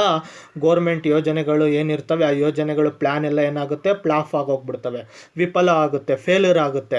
ಯಾವಾಗ ನಮ್ಮ ಸರ್ಕಾರದ ಯೋಜನೆಗಳು ಸಮರ್ಪಕವಾಗಿ ಸಕ್ಸಸ್ ಆಗಲ್ಲ, ವಿಫಲ ಆಗುತ್ತೋ ಆವಾಗ ರಾಷ್ಟ್ರದ ಅಭಿವೃದ್ಧಿನೂ ಕೂಡ ನಡೆಯಲ್ಲ. ರಾಷ್ಟ್ರದ ಅಭಿವೃದ್ಧಿ ನಡೆದಿರ ಏನಾಗುತ್ತೆ ಅಂದರೆ ರಾಷ್ಟ್ರದ ಅಭಿವೃದ್ಧಿಗೂ ತೊಡಕುಂಟಾಗುತ್ತೆ. ಈ ಧರ್ಮಗಳ ನಡುವೆ ಗಲಾಟೆಗಳು ನಡೀತಿದ್ರೆ ಈ ದೇಶ ಅನ್ನೋದು ಅಭಿವೃದ್ಧಿ ಆಗಲ್ಲ. ಅಂದರೆ ರಾಷ್ಟ್ರದ ಅಭಿವೃದ್ಧಿಗೆ ಧಕ್ಕೆ ಉಂಟಾಗುತ್ತೆ, ಅಭಿವೃದ್ಧಿ ಅನ್ನೋದು ಆಗಲ್ಲ, ದೇಶ ಹಿಂದುಳಿದಿರೋದಕ್ಕೆ ಕಾರಣ ಆಗುತ್ತೆ. ನೆಕ್ಸ್ಟ್ ನಾಲ್ಕನೇದು ನೋಡೋದಾದರೆ, ಪ್ರಜಾಪ್ರಭುತ್ವಕ್ಕೆ ಕೋಮುವಾದ ಹೆಂಗೆ ಸವಾಲಾಗಿದೆ ಅಂತ ನೋಡೋದಾದರೆ, ವೀಕ್ ಪೊಲಿಟಿಕಲ್ ಲೀಡರ್ಶಿಪ್ ಅಂದರೆ ಏನು ಅಂತ ನೋಡೋದಾದರೆ, ಅಂದರೆ ಏನಿದು ಅಂಶ ನೋಡೋದಾದರೆ, ಅಸಮರ್ಥ ರಾಜಕೀಯ ನಾಯಕತ್ವ. ಅಸಮರ್ಥ, ವೀಕ್ ಇದೆ ನಮ್ಮ ಪೊಲಿಟಿಕಲ್ ಲೀಡರ್ಶಿಪ್. ಏನಾಗಿದೆ ಅಂದರೆ ವೀಕ್ ಪೊಲಿಟಿಕಲ್ ಲೀಡರ್ಶಿಪ್, ಅಸಮರ್ಥ ರಾಜಕೀಯ ನಾಯಕತ್ವ. ಅಂದರೆ ರಾಜಕೀಯ ಪಕ್ಷಗಳು ಮತ್ತು ರಾಜಕೀಯ ನಾಯಕರು ಮತ ಪಡೆಯುವ ಉದ್ದೇಶದಿಂದ ಒಂದು ಧರ್ಮವನ್ನು ಇನ್ನೊಂದು ಧರ್ಮದ ವಿರುದ್ಧ ಎತ್ತಿ ಕಟ್ಟಿ ಕೋಮು ಗಲಭೆಗಳಿಗೆ ಎಡೆ ಮಾಡಿಕೊಡುತ್ತೆ. ಇದರಿಂದ ರಾಜಕೀಯಕ್ಕೆ ಅಸಮರ್ಥ ರಾಜಕೀಯ ನಾಯಕರು ಆಯ್ಕೆ ಆಗ್ತಾರೆ. ಅಂದರೆ ಈ ರಾಜಕೀಯ ಪಕ್ಷಗಳು ಹಾಗೂ ಈ ರಾಜಕೀಯ ಪಕ್ಷಗಳಲ್ಲಿರೋಂಥ ನಾಯಕರು ಏನು ಮಾಡ್ತಾರೆ ಅಂದರೆ ಮತ ಪಡೆಯುವಂಥ ಏಕೈಕ ಉದ್ದೇಶದಿಂದ ಅವ್ರಿಗೇನು ಏನು ಅಂದರೆ ಚುನಾವಣೆಯಲ್ಲಿ ನಾವು ಯಾವ ಮಾರ್ಗ ಅನುಸರಿಸ್ತೀವಿ ಅನ್ನೋದು ಮುಖ್ಯವಲ್ಲ, ಚುನಾವಣೆಗೆ ನಾವು ಗೆಲ್ಲೋದೇ ಮುಖ್ಯ ಅನ್ನೋ ಉದ್ದೇಶದಿಂದ ಮತ ಪಡಿಬೇಕು, ಓಟ್ ಬೀಳಲೇಬೇಕು, ನಮ್ಮ ಪಕ್ಷಕ್ಕೆ ನಮ್ಮ ನಾಯಕನಿಗೆ ಓಟ್ ಬೀಳಲೇಬೇಕು ಅನ್ನೋ ಉದ್ದೇಶದಿಂದ ಏನು ಮಾಡ್ತಾರೆ ಅಂದರೆ ಒಂದು ಧರ್ಮದ ವಿರುದ್ಧ ಜನರನ್ನು ಇನ್ನೊಂದು ಧರ್ಮದ ವಿರುದ್ಧ ಎತ್ಕಡ್ತಾರೆ. ಸಾಮಾನ್ಯ ಜನರಲ್ಲಿ ವಿಷ ಬೀಜ ಬಿತ್ತುತ್ತಾರೆ. ನಾನು ಆಗಲೇ ಹೇಳ್ದಂತೆ ಧರ್ಮಗಳ ನಡುವೆ ಎತ್ಕಡ್ತಾರೆ. ಇದನ್ನು ವೋಟ್ ಬ್ಯಾಂಕ್ ಪಾಲಿಟಿಕ್ಸ್ ಅಂತ ಕರೀತಾರೆ. ಮತ ಮಾಡೋದಕ್ಕೂ ಅಂದರೆ ಮತ ಪಡ್ಕೊಳೋದಕ್ಕೋಸ್ಕರ ಮತ ರಾಜಕೀಯ ಅಂತ ಕರೀತಾರೆ. ಈ ಥರ ಧರ್ಮದ ವಿರುದ್ಧ ಎತ್ಕೊಟ್ಬಿಟ್ಟು ಚುನಾವಣೆಗಳಲ್ಲಿ ಮತದಾನ ಮಾಡಿಸ್ಕೊಂಡು ಗೆದ್ದು ಬಂದಂಥ ನಾಯಕರು ಹೆಂಗಿರ್ತಾರೆ ಅಂದರೆ ವೀಕ್ ಪೊಲಿಟಿಕಲ್ ಲೀಡರ್ಶಿಪ್. ನಮ್ಮ ರಾಷ್ಟ್ರಕ್ಕೆ ಎಂಥ ನಾಯಕರು ಆಯ್ಕೆ ಆಗ್ಬಿಡ್ತಾರೆ ಅಂದರೆ ವೀಕ್, ಅಸಮರ್ಥ ರಾಜಕೀಯ ನಾಯಕರು ಆಯ್ಕೆ ಆಗ್ಬಿಡ್ತಾರೆ. ಯಾವಾಗ ಅಸಮರ್ಥ ರಾಜಕೀಯ ನಾಯಕರು ಆಯ್ಕೆ ಆಗ್ತಾರೋ ಅವರು ಒಳ್ಳೆ ಅಭಿವೃದ್ಧಿ ಯೋಜನೆಗಳನ್ನು ತರ್ತಾರೆ. ಅವ್ರೇನಾಗ್ತಾರೆ ಅಂದರೆ ಭ್ರಷ್ಟ ರಾಜಕಾರಣಿಗಳಾಗಿ ಕನ್ವರ್ಟ್ ಆಗಿಬಿಟ್ಟು ಮೊದಲೇ ಅವ್ರು ಚುನಾವಣೆಗೆ ಬರಬೇಕಾದ್ರೇ ಧರ್ಮದ ವಿರುದ್ಧ ತಂದಿಕ್ತರೋ ಚುನಾವಣೆಯಲ್ಲಿ ಗೆದ್ದಾದ್ಮೇಲೆ ತನ್ನ ಅಧಿಕಾರದ ಉಳಿವಿಗಾಗಿ ಇನ್ನೂ ಧರ್ಮದ ನಡುವಿನ ದ್ವೇಷವನ್ನು ಹೆಚ್ಚು ಮಾಡ್ತಾರೆ. ಈ ರೀತಿ ಯಾವಾಗ ನಮ್ಮಲ್ಲಿ ಅಸಮರ್ಥ ರಾಜಕೀಯ ನಾಯಕರು ಕೂಡ್ತಾರೋ ಆವಾಗ ಒಳ್ಳೆ ಪ್ರಜಾಪ್ರಭುತ್ವ ಸರ್ಕಾರ ಅಸ್ತಿತ್ವಕ್ಕೆ ಬರುತ್ತಾ? ಖಂಡಿತ ಅಸ್ತಿತ್ವಕ್ಕೆ ಬರಲ್ಲ. ಪ್ರಜಾಪ್ರಭುತ್ವಕ್ಕೆ ದೊಡ್ಡ ಸವಾಲಾಗುತ್ತೆ ಈ ಕೋಮುವಾದ. ಆಮೇಲೆ 5ನೇದು ನೋಡೋದಾದರೆ ರಾಷ್ಟ್ರೀಯ ಸಾರ್ವಭೌಮತ್ವಕ್ಕೆ ಗಂಡಾಂತರ. ಥ್ರೆಟ್ ಟು ನ್ಯಾಷನಲ್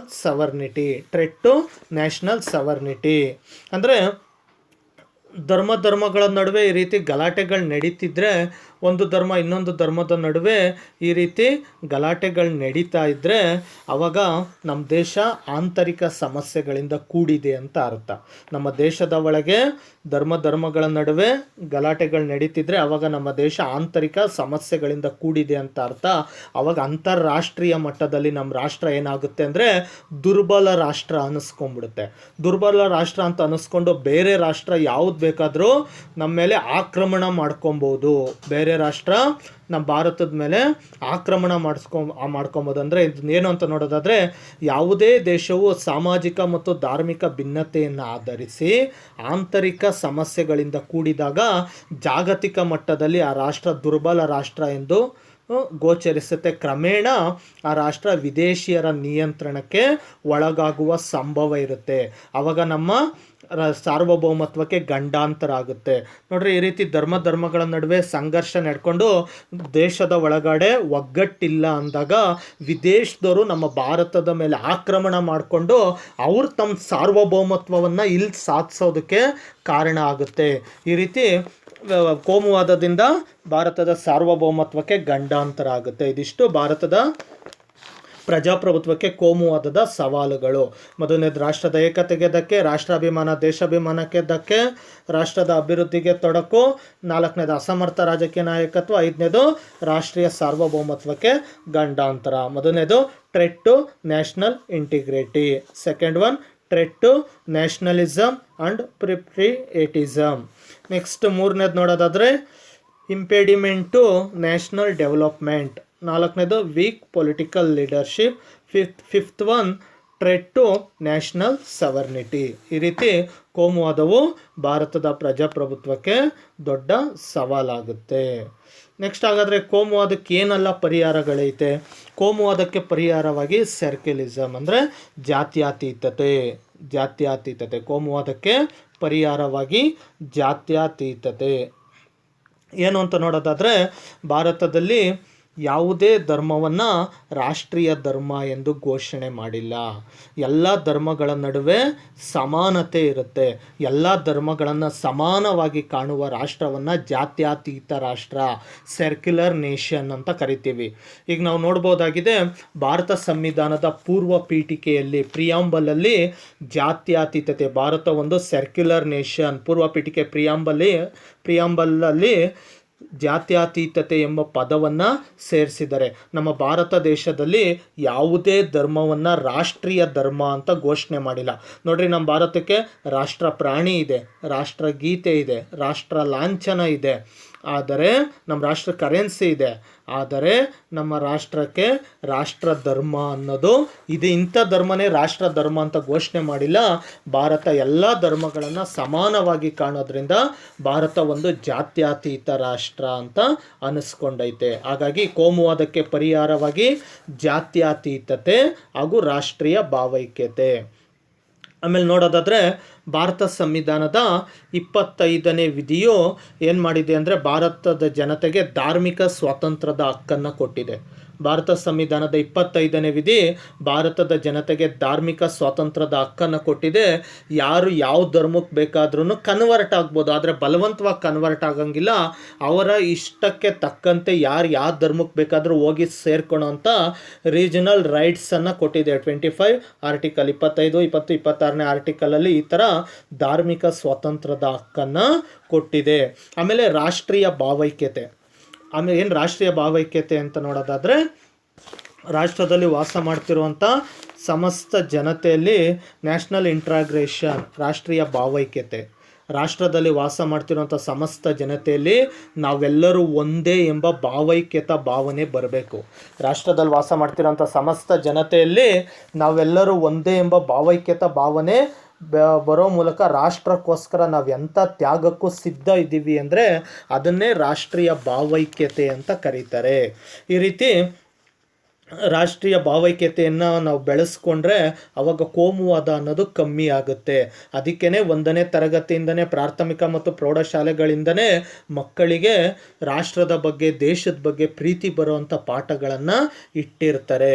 ನಾವು ಭಾರತದಲ್ಲಿ ವಾಸ ಮಾಡ್ತಿರೋವಂಥ ನಮಗೆ ರಾಷ್ಟ್ರ ಗೀತೆಗೆ, ರಾಷ್ಟ್ರ ಧ್ವಜಕ್ಕೆ, ರಾಷ್ಟ್ರ ಲಾಂಛನಕ್ಕೆ ಹಾಗೂ ಸಂವಿಧಾನಕ್ಕೆ ಗೌರವ ಕೊಡುವಂಥ ಈ ರಾಷ್ಟ್ರೀಯ ಭಾವೈಕ್ಯತೆಯನ್ನು ನಾವು ಬೆಳೆಸ್ಕೊಬೇಕು. ನಮ್ಮ ರಾಷ್ಟ್ರೀಯ ಭಾವೈಕ್ಯತೆ ಅಂದ್ರೇನು ಅಂದರೆ, ನಮ್ಮ ರಾಷ್ಟ್ರ ಧ್ವಜಕ್ಕೆ, ರಾಷ್ಟ್ರ ಗೀತೆ, ರಾಷ್ಟ್ರ ಲಾಂಛನಕ್ಕೆ, ನಮ್ಮ ರಾಷ್ಟ್ರದ ಸಂವಿಧಾನಕ್ಕೆ ಗೌರವ ಕೊಡುವಂಥ ಭಾವೈಕ್ಯತೆ ಗುಣ ನಮ್ಮಲ್ಲಿದ್ದರೆ ಅವಾಗ ನಾವು ಕೋಮುವಾದಕ್ಕೆ ಸಹಾಯ ಮಾಡೋಕ್ಕೆ ಹೋಗಲ್ಲ, ಕೋಮುವಾದವನ್ನು ವಿರೋಧ ಮಾಡ್ತೀವಿ. ಆಮೇಲೆ 3ನೇ ಪರಿಹಾರ ಏನು ಅಂತ ನೋಡೋದಾದರೆ, ನೆರೆಹೊರೆ ಶಾಂತಿ ಸಮಿತಿಗಳು, ನೇಬರ್ಹುಡ್ ಪೀಸ್ ಕಮಿಟೀಸ್. ಅಂದರೆ ಬಾಬ್ರಿ ಮಸೀದಿ ಧ್ವಂಸ ಆದಮೇಲೆ ಭಾರತದಾದ್ಯಂತ ಅಲ್ಲಲ್ಲಿ ಕೋಮು ಗಲಭೆಗಳು ಜಾಸ್ತಿ ಆಗಿರ್ತವೆ. ಧರ್ಮಗಳ ನಡುವೆ ಜನ ಕಿತ್ತಾಡ್ತಾ ಇರ್ತಾರೆ. ಅವಾಗ ಸರ್ಕಾರ ಏನು ಮಾಡುತ್ತೆ ಅಂದರೆ, ನೇಬರ್ಹುಡ್ ಪೀಸ್ ಕಮಿಟಿಗಳನ್ನು, ನೆರೆಹೊರೆ ಶಾಂತಿ ಸಮಿತಿಗಳನ್ನು ಸ್ಥಾಪನೆ ಮಾಡಿ ಧರ್ಮದ ಮುಖಂಡರುಗಳನ್ನೆಲ್ಲ ಸೇರಿಸಿ, ನೀವು ಎಲ್ಲ ಧರ್ಮದ ಮುಖಂಡರನ್ನು ಒಟ್ಟು ಸೇರಿಸಿ ಧರ್ಮಗಳ ನಡುವೆ ನೀವು ಕಿತ್ತಾಡಬಾರ್ದು, ಎಲ್ಲ ಧರ್ಮಗಳು ಒಂದೇ ಅಂತ ಧರ್ಮಗಳ ನಡುವೆ ಸಾಮರಸ್ಯ ಮೂಡಿಸುವಂಥ ಕೆಲಸವನ್ನು ಮಾಡುತ್ತೆ ನೆರೆಹೊರೆ ಶಾಂತಿ ಸಮಿತಿಗಳು. ಅಂದರೆ ಕೋಮು ಹಿಂಸಾಚಾರ ಎಲ್ಲಿ ನಡೀತದೋ ಅಲ್ಲಿ ಶಾಂತಿಯನ್ನು ಕಾಪಾಡುತ್ತೆ. ಆಮೇಲೆ ಕೋಮು ಹಿಂಸಾಚಾರ, ಕೋಮು ಗಲಭೆಗಳು ನಡೆಯದಂತೆ ಮುಂಜಾಗೃತಾ ಕ್ರಮಗಳನ್ನು ಕೈಗೊಳ್ಳುತ್ತೆ. ಆಮೇಲೆ ಪ್ರಜೆಗಳಿಗೆ ಸಾಮಾನ್ಯ ನಾಗರಿಕ ಜೀವನವನ್ನು ನಡೆಸೋದಕ್ಕೆ ಈ ನೆರೆಹೊರೆ ಶಾಂತಿ ಸಮಿತಿಗಳು ಸಹಾಯಕ ವಾತಾವರಣವನ್ನು ಕಲ್ಪಿಸಿಕೊಡುತ್ತೆ. ಧರ್ಮಗಳ ನಡುವೆ ಸೌಹಾರ್ದತೆಯನ್ನು ಬೆಳೆಸುತ್ತೆ. ಇದು ಕೋಮುವಾದಕ್ಕೆ ಪರಿಹಾರವಾಗಿ ಜಾತ್ಯತೀತತೆ, ರಾಷ್ಟ್ರೀಯ ಭಾವೈಕ್ಯತೆ, ನೆರೆಹೊರೆ ಶಾಂತಿ ಸಮಿತಿಗಳನ್ನು ನಾವು ನೋಡಿದ್ವಿ. ಅಂದರೆ ನಮ್ಮ ಭಾರತದಲ್ಲಿ ಯಾವುದೇ ಧರ್ಮನ ರಾಷ್ಟ್ರೀಯ ಧರ್ಮ ಅಂತ ಘೋಷಣೆ ಮಾಡ್ತೀರಾ, ಎಲ್ಲ ಧರ್ಮವನ್ನು ಸ್ವತಃ ಸಮನಾಗಿ ಕಾಣುವ ರಾಷ್ಟ್ರ ನಮ್ಮ ಭಾರತ ಆಗೈತೆ. 25ನೇ ವಿಧಿ ಯಾವ ಧರ್ಮಕ್ಕೆ ಬೇಕಾದರೂ ಹೋಗಿ ಸೇರ್ಕೊಳ್ಳೋ ಅಂಥ ಹಕ್ಕನ್ನು, ಸ್ವಾತಂತ್ರ್ಯವನ್ನು ಕೊಟ್ಟೈತೆ. ಆಮೇಲೆ ನಮ್ಮದು ಏನು ಮಾಡಿದೆ ಅಂದರೆ, ಕೋಮುವಾದನ ತಡೆಗಟ್ಟಬೇಕು, ಧರ್ಮಗಳ ನಡುವೆ ಸಾಮರಸ್ಯ ಮೂಡಿಸ್ಬೇಕು ಅಂದ್ಬಿಟ್ಟು ಸರ್ಕಾರ ಮಕ್ಕಳಿಗೆ 1ನೇ ತರಗತಿಯಿಂದನೇ ದೇಶದ ಬಗ್ಗೆ ಪ್ರೀತಿ ಬರುವಂಥ ಪಠ್ಯಗಳನ್ನು ಇಟ್ಟಿರೋ ಅಂಥದ್ದನ್ನು ನಾವು ನೋಡ್ಬೋದಾಗಿದೆ. ಆಮೇಲೆ ಎಲ್ಲ ಧರ್ಮದವ್ರಿಗೂ ಕೂಡ ಸಮಾನ ಸ್ಥಾನಮಾನವನ್ನು ಕಲ್ಪಿಸ್ಕೊಟ್ಟಿದೆ. ಆಮೇಲೆ ಭಾರತದ ಸಂಸತ್ತು ಡಿಸೆಂಬರ್ 2013 ಹಾಗೂ 2014ರಲ್ಲಿ ಕೋಮು ಹಿಂಸಾಚಾರ ಮಸೂದೆಯನ್ನು ಕೂಡ ರಚನೆ ಮಾಡೈತೆ.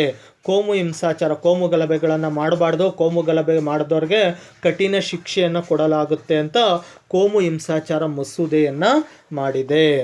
ಪ್ರೀತಿಯ ವಿದ್ಯಾರ್ಥಿಗಳೇ, ನಾವಿವತ್ತು ಸಂಪೂರ್ಣವಾಗಿ ಕೋಮುವಾದದ ಬಗ್ಗೆ ನೋಡಿದ್ವಿ. ಕೋಮುವಾದ ಅಂದ್ರೇನು, ಕೋಮುವಾದದ ಕಾರಣ ಏನು, ಪ್ರಜಾಪ್ರಭುತ್ವಕ್ಕೆ ಯಾವ ರೀತಿ ಸವಾಲಾಗೈತೆ, ಕೋಮುವಾದಕ್ಕೆ ಏನು ಪರಿಹಾರ ಅನ್ನೋದನ್ನು ನಾವು ನೋಡಿದ್ವಿ. ಸಿಂಪಲ್ ಆಗಿ ಕೋಮುವಾದ ಅಂದರೆ ಧರ್ಮಗಳ ನಡುವಿನ ಒಂದು ಸಂಘರ್ಷವನ್ನೇ ಕೋಮುವಾದ ಅಂತ ಕರಿತೀವಿ.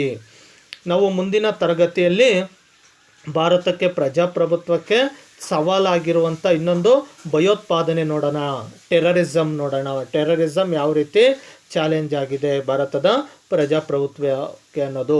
ಇವತ್ತಿನ ತರಗತಿಯಲ್ಲಿ ಸಂಪೂರ್ಣವಾಗಿ ಕೋಮುವಾದವನ್ನು ನಾವು ನೋಡಿದ್ವಿ.